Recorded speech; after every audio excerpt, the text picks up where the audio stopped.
Is Joseph Maimon. How old are you? I am 70 years old.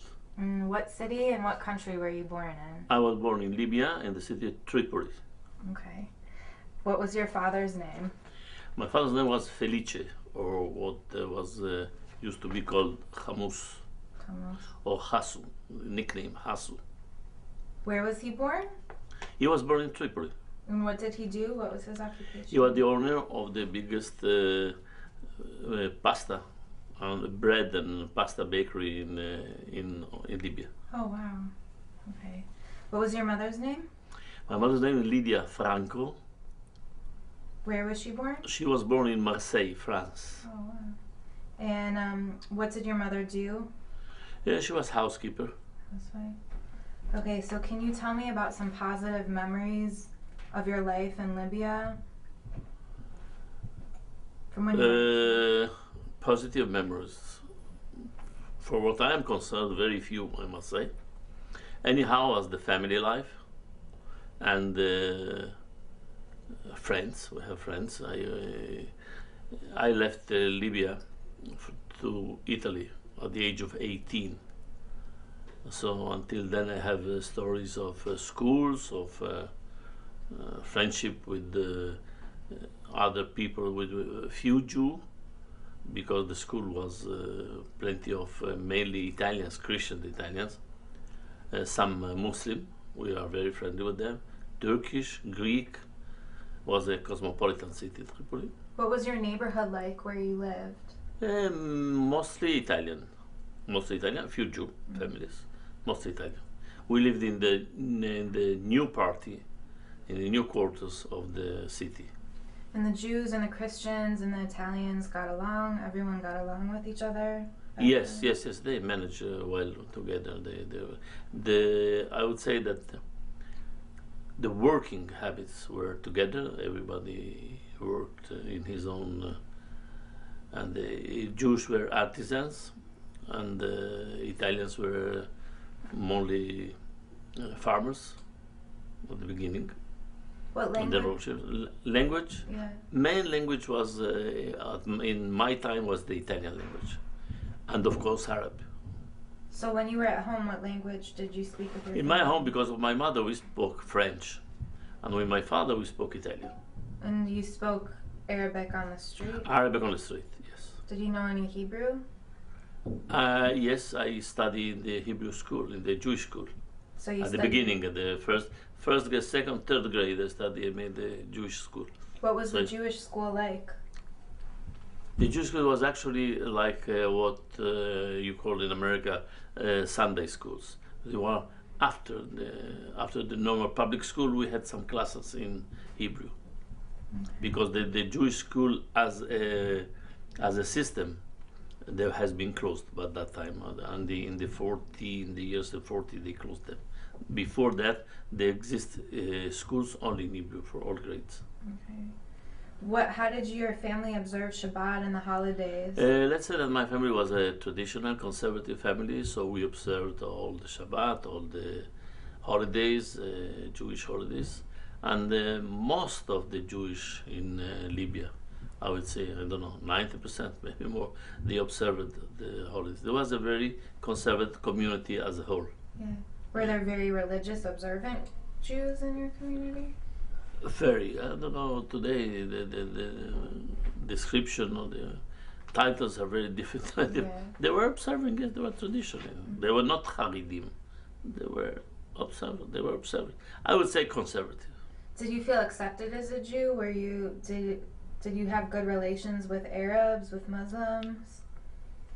It's difficult to say, because it is difficult, because it is different from each. Everyone has his own type of relation.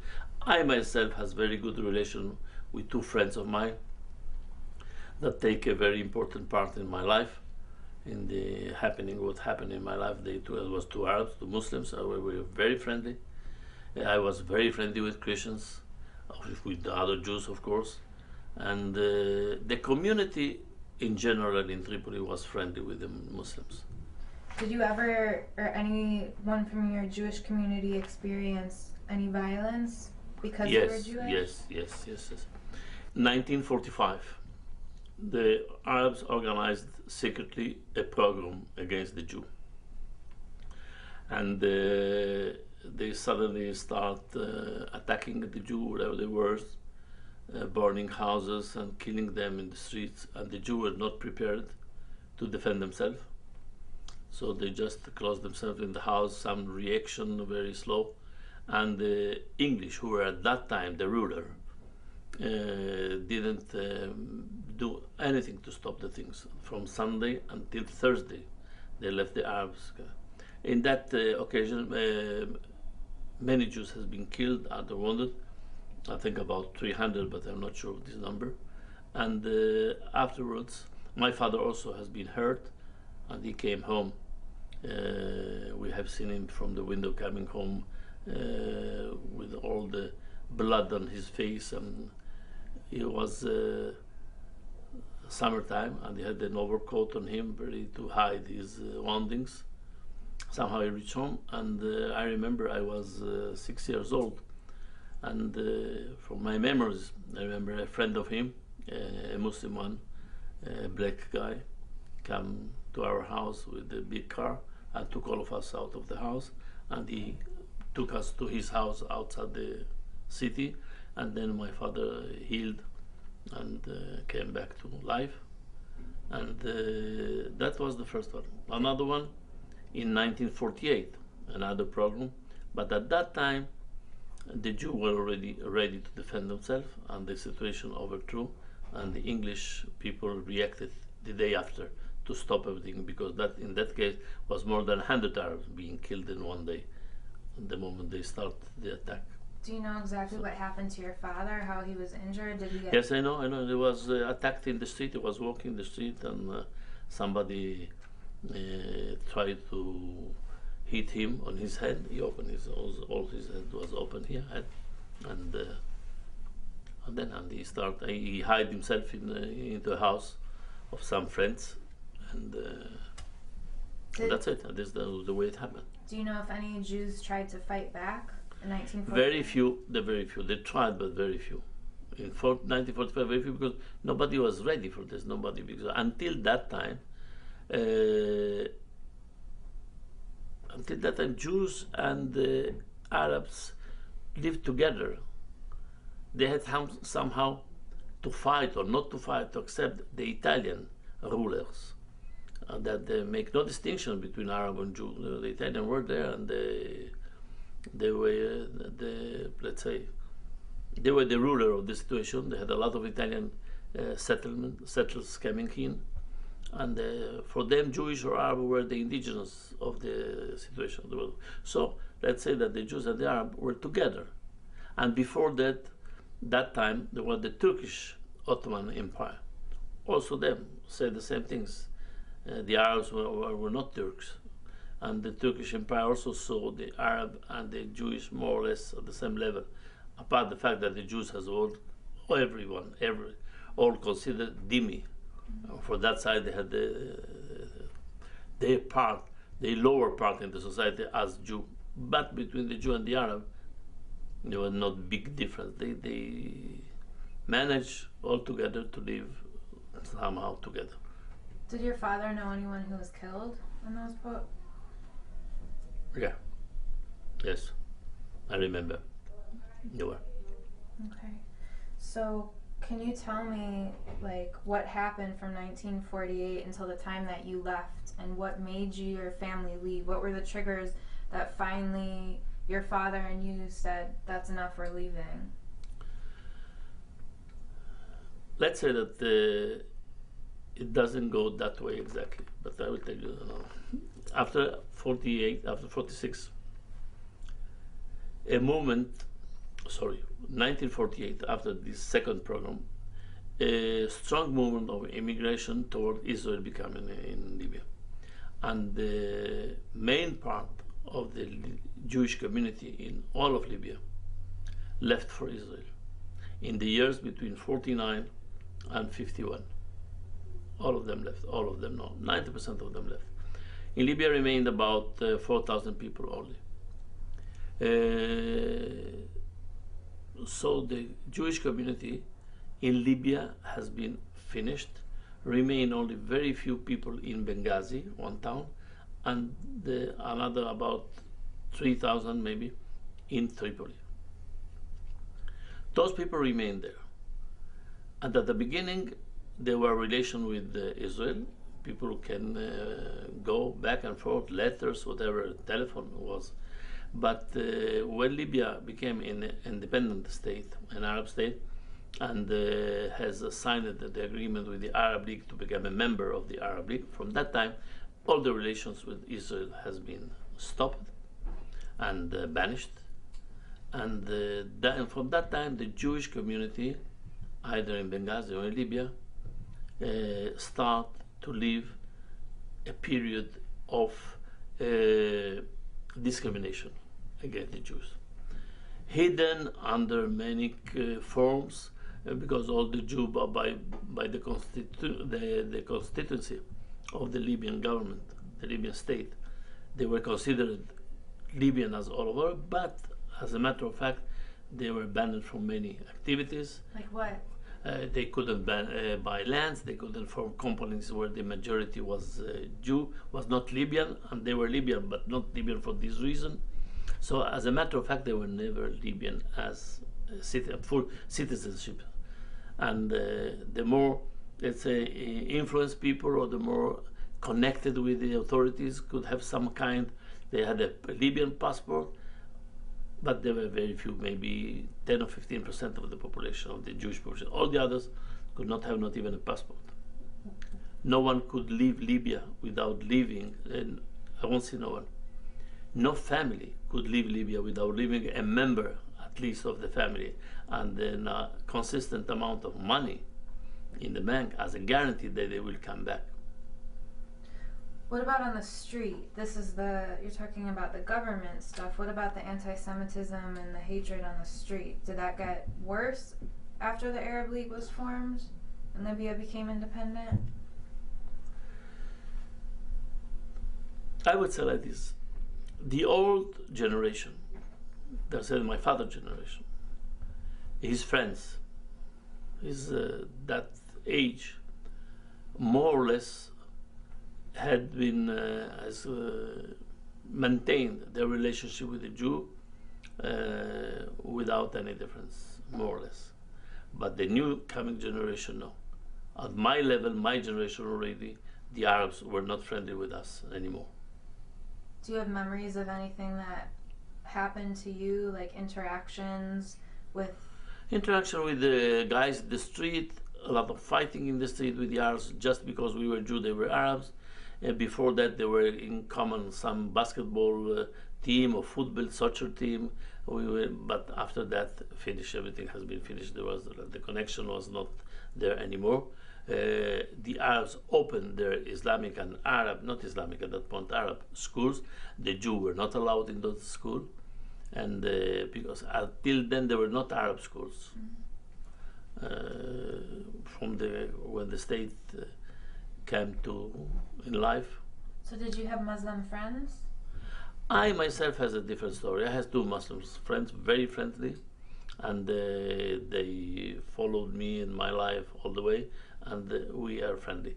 And like me, there are other people who have one or two friends there, but this is not. This is just an example. So how did these two friends follow you? What's the story with them? How did they? What happened? One of them left the school when he was young, it's at the age of 12, and he was a fighter, and he went to Algeria to fight the French people there, and then he came back also. The fighter has a story, important story. And the other one was the family of the Prime Minister of Libya, who ruled Libya for 15 years. He was the same man all the time, and it was his nephew. And this guy went to school with me until all the schools, altogether, all the college. We finished the college, and then both of us went to Italy, to the university, because in Libya they were not university. So we went to Italy to school.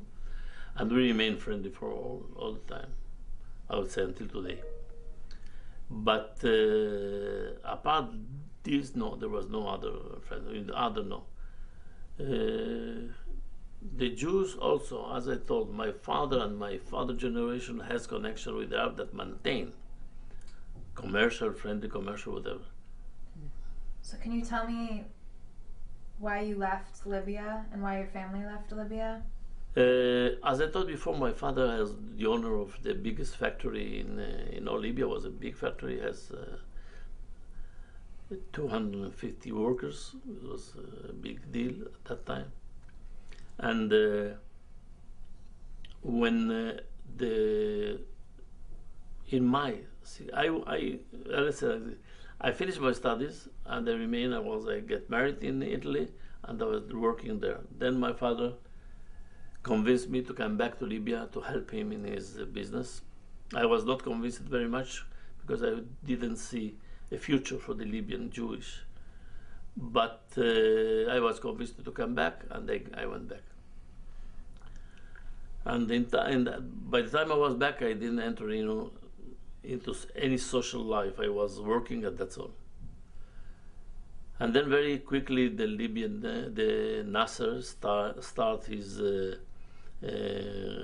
propaganda against the Jews, until that what led at the end to the 6-day war.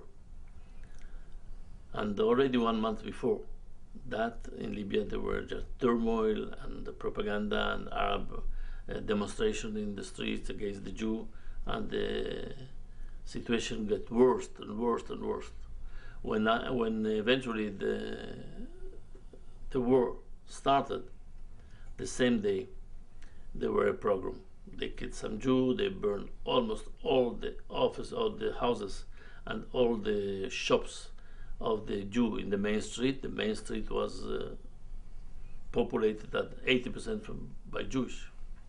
The bigger, the nicest shop were Jews. They burned everything. They tried to kill, and the Jews were segregated in their houses because they were scared to get out. Anyone who get out could risk his life. And this situation went on in Libya for 1 month, almost 1 month. Where people could survive only thanks to the friendship of some Arabs or Christian or friends that could bring them food, because they had no food and they were close. No Jew were in the street at that time.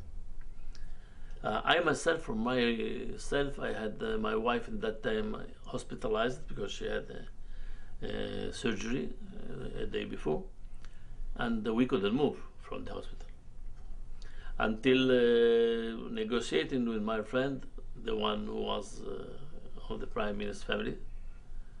He came up, picked us up, and brought us to his house. We found a shelter in his house, and this shelter took 2 days. When in those 2 days, the strange thing that was this guy, educated in Europe, very westernized, very civilized, very friendly with me, to the point to bring me in his house. In those 2 days, we heard only the Arab station radio. It was not tuned to any, not BBC, not Italian, not nothing, just the Arab. And the Arab were inciting all the Arabs to fight, and they were telling stories about their victory here and there. All the world knows about it. And he was convinced that this was the truth. I myself was convinced. In Israel, from the 6-day war. Yes, the 6-day war.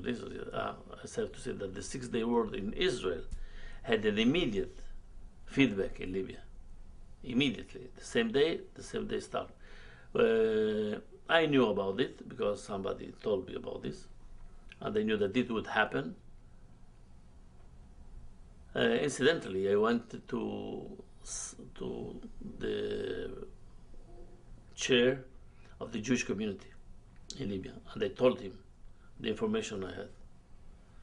And this can give you an idea of what was the Jewish life there. This guy told me, those are stories that I don't believe in it.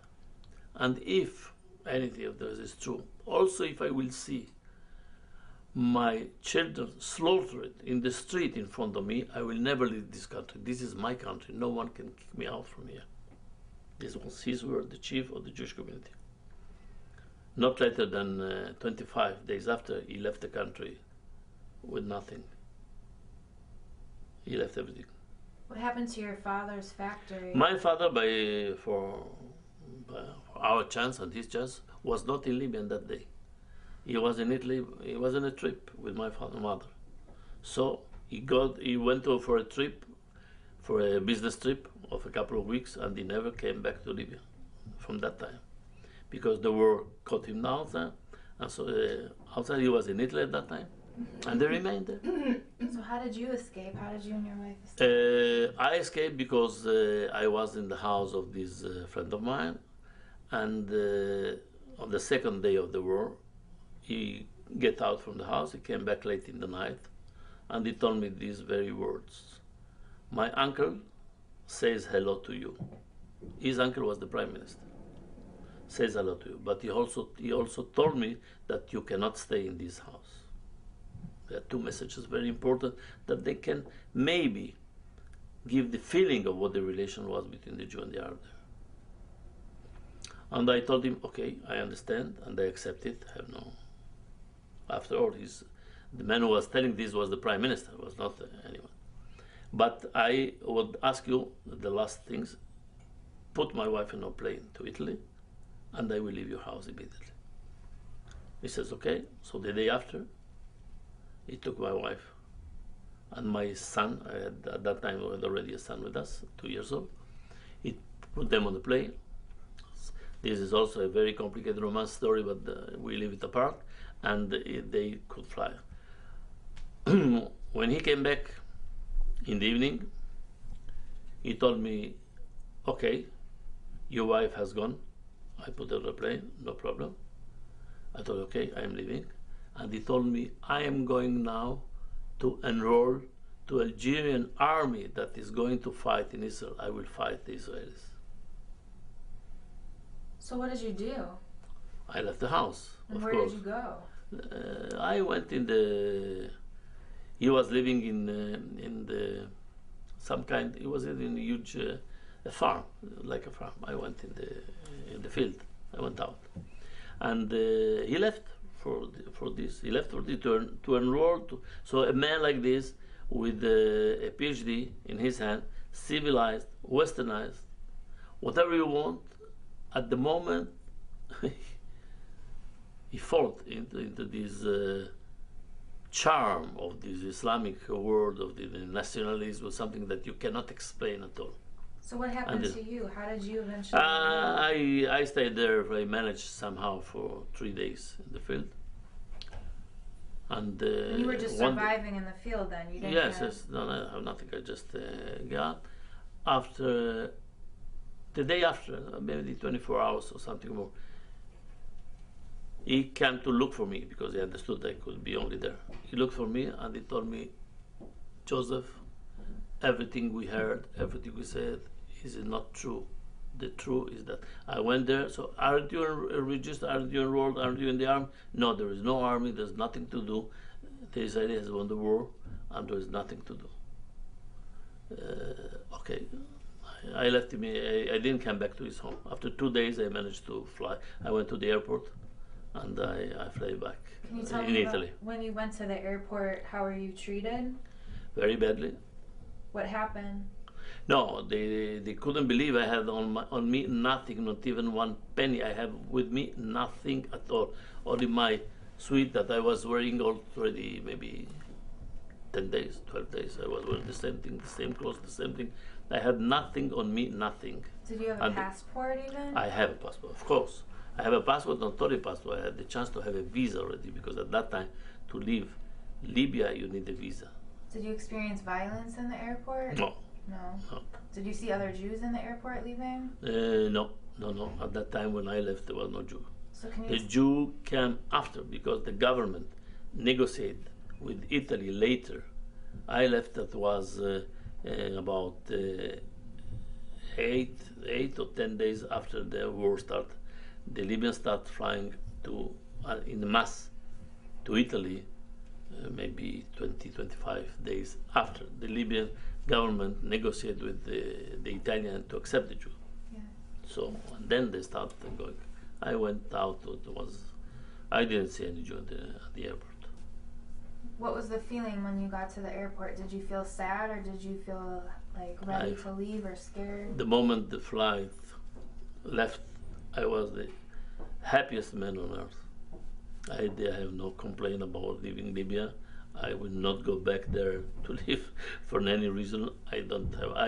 Contrary to other people who have, I don't have nice memories of that country after all. Because since the day I was born, we knew after all that there was no Jewish life for Libyan in Libya. Can you tell me some of the things, you can even list them, that your family left behind? Property, of course, employees? Of course. My father was a wealthy man. Apart the factory has also many other activities and properties. He managed to get rid of his factory 1 year after from Rome. He sold it. The price he gave was 15% of the value of the thing. But he accepted this offer because this was the only offer. After 1 year of being there, was the only offer he gets, so he accepted it. So the government didn't seize his factory then? He still had... No. What happened in Libya is that when, at that time there was the king Idris the first. This man, this king, did not seize the property of the Jew. He threw out the Jew, but he also gave them the possibility to sell their properties. Meaning, few Jews came back from Italy to Libya from after August 67 until September 69 when Gaddafi went on power.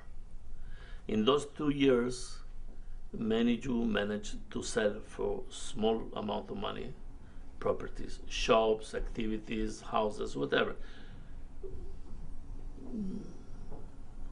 Many people. So your father went back then? No, my father never went back because he was afraid. Yeah. Some peculiar thing happened to the Jews of Tripoli, I would say, of Libyan Jews. Almost no men came back. Almost no men came back. The women came back because the men they scared about having stories of other people they may be harmed. The women were unknown. They came back. They have contact through lawyers. They sold properties somehow, took the money, and until the Jews were there were a very strict control on the what they call the valuta, on the money that went out. The Libyan money was not spendable outside. It was not recognized as international money outside Libya, and you need a special permit to buy dollars or pounds or whatever. But after the Jews were left, the Libyan has been released. All the money was good outside, so the Arabs could buy, and this has been done to help the Libyan Arab to buy the properties for the Jews. So the Jews got the money in Italy and they were happy, and that's finished the story. But I believe, according to my estimation, since I am as a member, I am the chief of the finance committee of the Jewish Libyan organization in Israel. And according to my estimates, about 20-25% of the Jews get rid of their properties. Somehow they sold it. All the others, no, they couldn't. Or because they didn't want, or because the price was not good, or they didn't get it. Anyhow, they left. When Gaddafi came to power, he seized all the property. And from that day, it's finished. He seized everything. Now, he seized the property of the Italians too, all the Italians 1 year after. But the difference is that to the Italian people, he gave a receipt. Every Italian that left Libya got in his hand the receipt of what he left there. The Jew, no. Nobody knows exactly.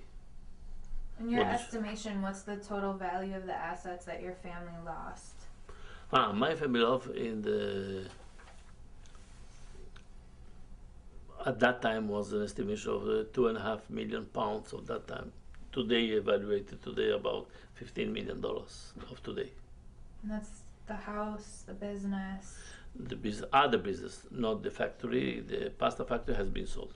but other business, houses and properties, lands. Yes. And also there's the communal assets like the synagogue. The communal hospitals, assets is schools. 143 synagogues they left here, but those has been left for the synagogues. There is another. Those synagogues has been left. Mainly, the biggest part of them has been left during the British Mandate in '49, when the big immigration to Israel came. When under Idris, the only synagogue left were the one in Tripoli and in Benghazi, which after there will be maybe 10 or 12, no more. But hundreds were in all Libya. Those has been left before in '49. So your family was this very wealthy sounding, powerful family in Libya, and then you went to Italy. Can you tell me what that was like, the transition, and what? The transition was very hard because my father was already in his 60s, so he was already advanced in age. He couldn't find a new job, a new work. He had some saving that he has, and the selling of the house as he lived on his savings. Let's say on the factory that he sold, and I myself went to Israel immediately after when I went out from Libya. I went almost immediately to Israel. Why? He left. Why did you go to Israel and not to Italy? First of all, we get to Italy, and my wife also was Italian born, so we get to Italy. But after having seen what we have seen and what we have experienced in Libya, my wife in the first place, who was not Libyan, she is Italian, in the first place, and I myself after had to recognize that there were no, in our opinion, a Jewish life possible outside Israel. The only place where the Jew could defend themselves and be proud of their life is in Israel. So if you want to live as a Jewish, better place is Israel and not any other place, not even Italy. So this is the reason for we left, to grow a family, a Jewish family in Israel. So when you went to Israel, were you put in one of the camps or an absorption camp? No, once we went to Israel, it's like very like, how can I say? Maybe irresponsible, I would say today, at my age. we went there, that's all. I went there first looking for a job. Since I am an engineer, I have a PhD in engineering, it was not hard for me to find. After 2 weeks, I found a job. When I found the job, I called my wife, I told her I have a job, you can come. And she came, and that's all. We didn't pass through any of the organizations. Just the Jewish agency to get the stamp that said come on. They come on, and that's it. We came in, and that's no. I came with the Jewish agency at the first time, but my wife came as a tourist and remained there. That's it. And you found an apartment right away. I found an apartment. I was very well paid by the job I got. I was. Did you find a Libyan community in Israel? I found the Libyan community in Israel years and years after I was living already there at the beginning. No, we just came in. I told you, no friends, no connection, no contact. We had 2 friends that we met in Italy before, when we were living in Italy before going to Libya, and I went to find them, and these are the only friends I had. The other Libyan Jews that you've met in Israel, do they have similar stories as you of leaving and surviving? Yes, there are a few. Many Jews that left Libya in '67 after had interesting stories, and all of them are connected with survival conditions, with having no food for a few days, of having only one friend who in the night were bringing food, of having a lot of people, your Regina Waldman itself, her story is known. A story like this, there are a lot of stories. There are many stories like this. Yes. So I would like to ask, what was the pull to make you leave? But you fled. You fled for your life. You had to leave for your survival. Yes, yes, I had to leave that. More than this, when I wanted to leave, after I left the house, of my friend. I wanted to say and ask him to take me to my house where I was living, and to take some clothes, something with me before leaving. And he accompanied me. I was dressed in an Arab vest in order to disguise myself. And we went to our house, and I have seen the house from outside, and I have seen all the windows of my house broken. All the windows have been broken by stone thrown from the street to catch. And when we have seen this, both of us said, there is no way that we go on now. Maybe someone who is waiting. Another interesting thing that may be connected to the story is that at that time I was considered as an Israeli spy, because the logic of the situation was this, and somebody told me, you are a Jewish guy, wealthy family, educated, you have already a degree, university degree, you have already a job because I was working in Italy. You married an Italian woman, you have a son. What did you come back to Libya to do? You know that there is no life for Jewish in Libya. Why you came back? There is some other reason that brought you here. Otherwise you wouldn't come. And this is very logical.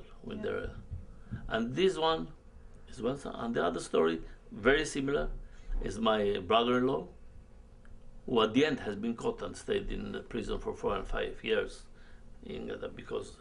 Can you tell me about that a little bit?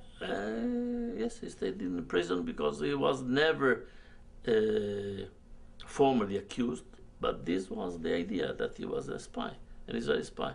They couldn't catch him, they never judged him, but they kept him. They kept him until many. It's a story by itself. How after 4.5 years he has been freed by my sister, who came there and tried to negotiate. What year was he freed? He was freed 74. So after Gaddafi took power. Yeah, Gaddafi brought him because he went back. He was among all few Jews that came back from 67 to 69. He was going back and forth to arrange things, to business. And when Gaddafi came in, he was caught in Libya. He was in Libya, and Gaddafi put him in prison. It's Gaddafi that put him in prison. He's lucky to be alive. He is lucky to be alive, yes. Yes. It's an amazing story. So is there any... There's other stories, many stories. There's a story of a guy, Alfonso, that has another story, Alfonso Pagani, who died already now, a late guy, who escaped in a military American plane. Do you want to tell me about that? No, this is a story by itself. But he escaped in a bus box. You know, the bus, the contrabus. He was hidden in the bus box and escaped. So there were many stories. People that had stories all connected with, you know. We had many friends. The Jewish have many friends. Turkish, Greek, Maltese, and everyone with his relation tried to find out a way. So you came to Israel and you were a Mizrahi Jew, and this is separate from your story of survival, but do you have any reflections on what it was like to be a Mizrahi Jew and how you carried your traditions from Libya into Israel, and if those traditions are still being passed on?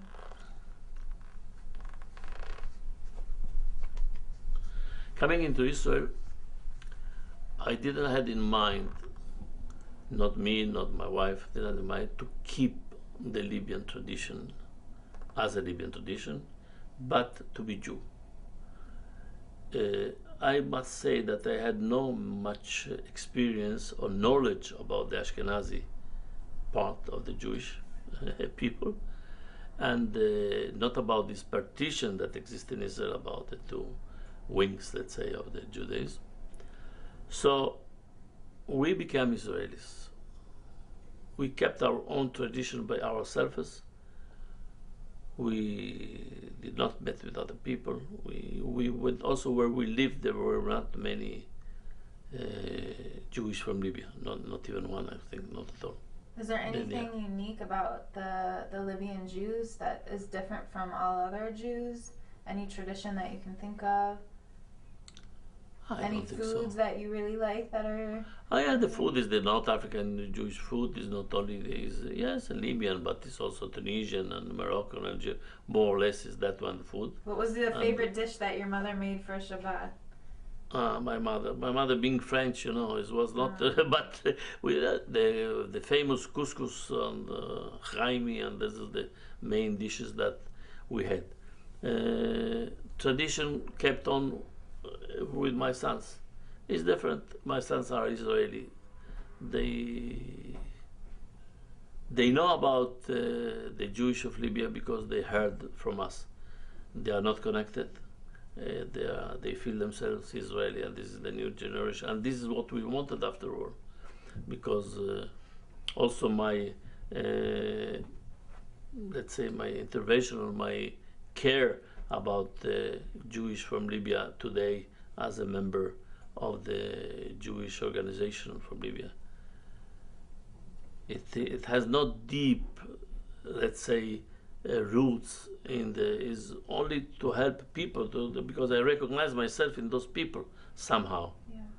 But I don't think they have to keep the tradition as it was today. You are Israeli and you have to be Israelis, which is different. When you look back on your story, are there any final reflections and lessons learned and poignant points that come out when you think about it?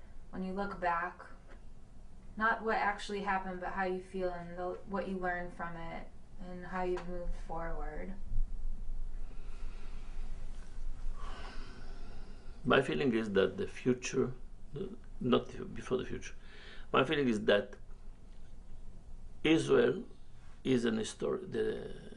The very fact of the Israeli existence today of the state of Israel is an history that all the Jew must live, and the Jew who are not living the Israeli experiences are missing something history in their life. I don't know how much will go on, and how long will last.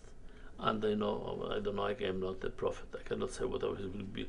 But I said this is a pity for every Jew not to live the experience of the Jewish state today.